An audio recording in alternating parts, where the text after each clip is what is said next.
Ladies and gentlemen, Gold Coast Waves Entertainment proudly presents our interview with Stephon Smith. Good day, listeners, and welcome to the Gold Coast Waves Entertainment. And today we have the absolute pleasure of interviewing esteemed comedian Stephon Smith. Thank you. What's up, everybody? Thank you for having me. Wonderful. What got you into comedy and how did it all start, Stephon?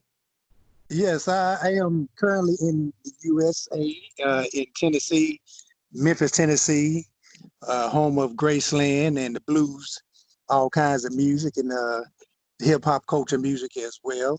And I got started in comedy about 18 years ago from doing stage plays, and then I graduated into doing comedy. And so I've been doing it for 18 years now, and been nominated and won a lot of awards, and just having some fun with it. That sounds excellent. And where do your ideas come from, Stephon? It comes from everyday life, just different things that go on that I see, and in life, and then stuff that I saw growing up. Growing up in church and stuff. So I kind of get a lot of my ideas and material from stuff I've seen doing that. I just mix it in with my comedy and just have fun with it and make people laugh because they can relate to a lot of stuff that I talk about. That's great. And preparation time, how long does it normally take you to prepare, for a particular set, a comedy set? Oh, it don't take me no time at all. I'm always ready to hit the stage. So whenever they say it's time for me to go, I just go, and just hit the stage. I don't really prepare that much at all because I kind of already know what I'm going to do according to whatever show that I'm booked for. Only thing I just scope out, I just peep out the crowd and see what type of crowd it is. And then I just get in my mind, the kind of material or the set and stuff that I want to use for that particular crowd. So I really don't have to prepare that much because I'm already ready. So any real comedian doesn't really just prepare that much. If they already know what they're doing, then they're already ready for any type of crowd at any day, at any time. Excellent. And society's perspective of the profession in your country. Can you tell us a bit about that? Well, I think society loves comedy, but I think at the same time now with so much going on, they want comedians to be sort of politically correct in what they say. But me, I pretty much say what I want to say, and Right. but I be respectful with it, and I have fun because people have to understand that comedy is comedy. They're jokes, and people just they joke to have fun. They take stuff that may happen to them that seem bad to other people, but they have fun with it and turn it into something positive that you can laugh about, later on in life. So I think now a lot of the country is being, to me, a little bit too sensitive on comedians on what they say, as opposed to a lot of other people saying a lot of things worse than what a comedian can say. So I think the main thing that they do, they try to make everybody be politically correct. But like I said, as far as myself, I just say what I want to say, but I try to be respectful the way I say it. And I let people know when I get on stage, I talk about stuff that people are scared to talk about. And but I have fun with it, and I tell jokes about it, but I say stuff to relate in a way that you understand what I'm talking about, and you won't be offended. Right. And any best scenes you can tell our listeners about, any performances at any particular venue that you performed at? Well, the best show that I've had in my career so far, I got a chance to uh, host and open up and perform with the legendary George Wallace Uh-huh. in my hometown in Illinois a couple of years ago. So that was kind of one of the things on my bucket list that I got a chance to do.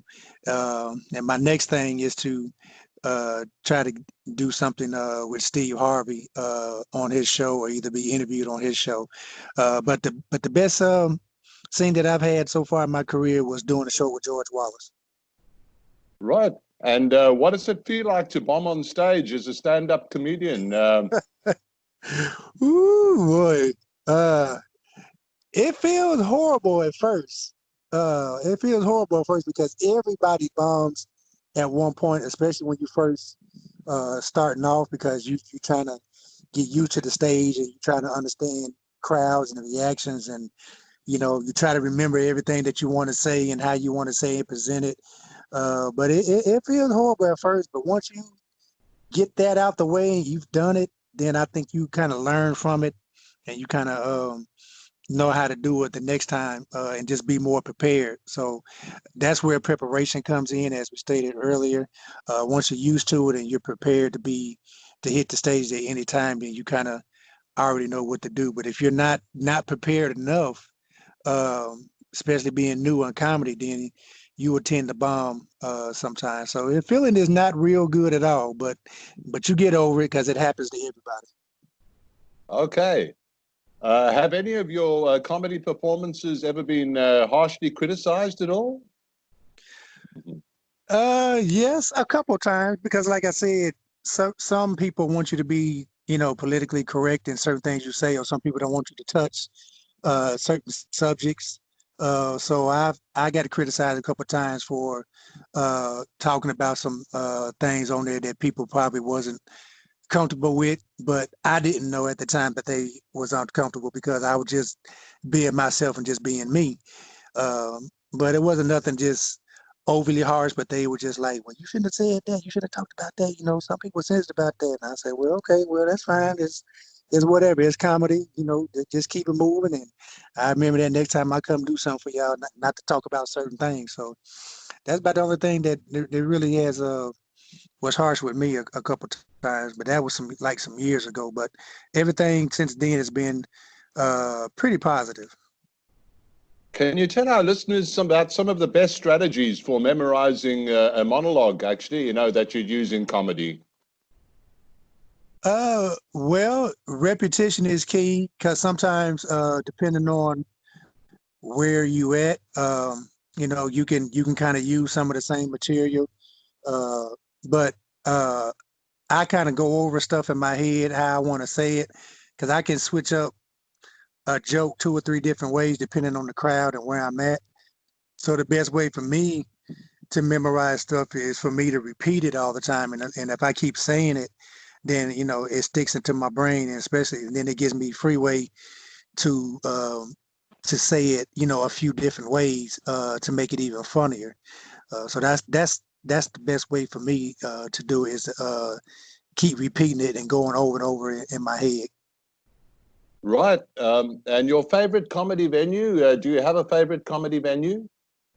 No, I don't particularly have a favorite comedy venue because I just like being on stage, period. But a lot of my venues I do a lot of church venues, so I kind of like them a lot because I like making church folks laugh too, because everybody, especially in the church too, that everybody needs to laugh and enjoy themselves. But I do comedy for everybody. But I really don't have a particularly favorite venue at the moment. Um, but I probably that may change later on depending on some more shows that I do. Can you tell us if you've got any upcoming shows? Well, I'm going to be doing another live DVD taping either later on this year or either early 2021. A lot of shows and my tour that I was going to do got pushed back because of the pandemic that's going on right now. So a lot of stuff that I had got canceled and pushed back to next year. So I'm just going to get some things prepared now to kick off the beginning of next year. But I have a few shows that are starting to get booked back again, slowly but surely. So I have a few things coming up that'll be posted on my page, but the majority of the big show that I'm going to be doing in my tour is going to kick off in early 2021. I know earlier in your career you visited Australia. Do you have any plans on coming back to perform? Yes, I've been to Perth and Sydney and Fremantle a long time ago when I was in the military. When I was in the U.S. Navy, stationed on the aircraft carrier. And yes, I would love to come back there. I would love for somebody to book me and bring me there and come perform for you guys and do a few days or a week or whatever. I would love to come and do something. That would be another great thing to kick off on my bucket list of performances, is to come overseas and do a show over there. I would love that. Can you tell us a bit about the average size of the audiences and venues that you perform at?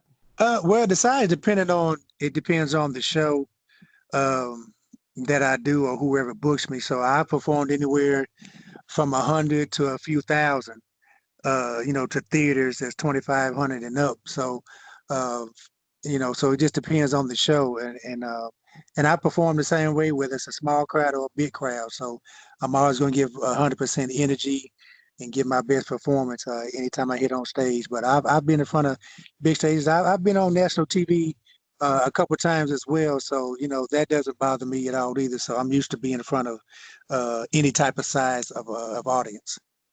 Oh, excellent. You're very experienced. That's wonderful to hear. Yes, sir. On behalf of Oya Wilson and myself, I'd just like to thank you very, very much for coming onto our show today and for giving of your time. And we wish you absolutely every success for the future, Stephon. Thank you. And I appreciate you guys having me. And if anybody wants to follow me on all my social media sites, Facebook, Twitter, Instagram, you guys can follow me under comedian Stephon Smith, and as well as the Stephon Smith Show, which is my radio show that I'm going to be starting back up on podcast in August, as well as YouTube. So you guys can find me on all those social media sites on there. You guys can also check out my website, comedianstephonsmith.com, to check out my resume, my bio. I have products on there. I have DVDs. I have T-shirts. I have hats with my company, Showtime Entertainment, and my DVD that I have out called Laughter's Good for the Soul. And part 2 will be filmed pretty soon, called Laughter's Good for the Soul 2. Hashtag Touch 'em Lord. So be looking out for that. So if you guys want to follow me on all social media sites, feel free to do so. Like my fan pages, and I will follow you guys back. Wonderful. That's fantastic. And I'm sure everybody will be following you on that. And thank you for giving us that information, and the listeners as well. Thank you very much, Stephon. Thank you. No problem. Thank you. Thank you. God bless. Man, Wrigley, what is going on up here in Wrigley? Y'all probably already know what I'm going to talk about. How in the blue devil do y'all have a gang fight on a one-way street?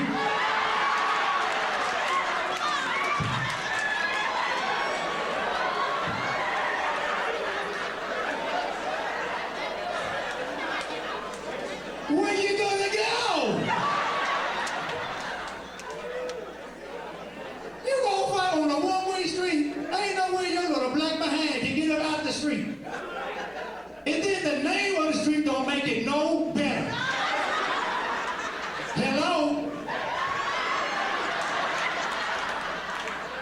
Oh, I'm gonna say that word tonight. Gay Street, yes.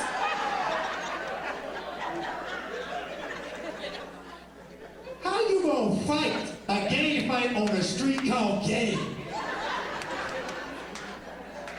I watched the news. I didn't know I knew nothing about this. I was watching somebody else looking like, ooh, yes. Can y'all just imagine a real gay fight on Gay Street? You know what I mean? You better not cross this line. You better not cross this street. Pow, pow, pow, pow, pow, pow, pow, pow.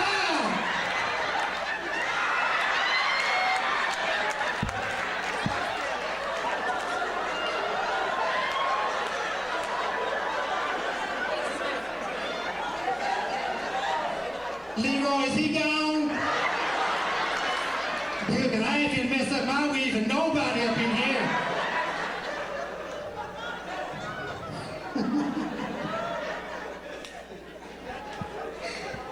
A fight on Gay Street. I told y'all I would talk about y'all.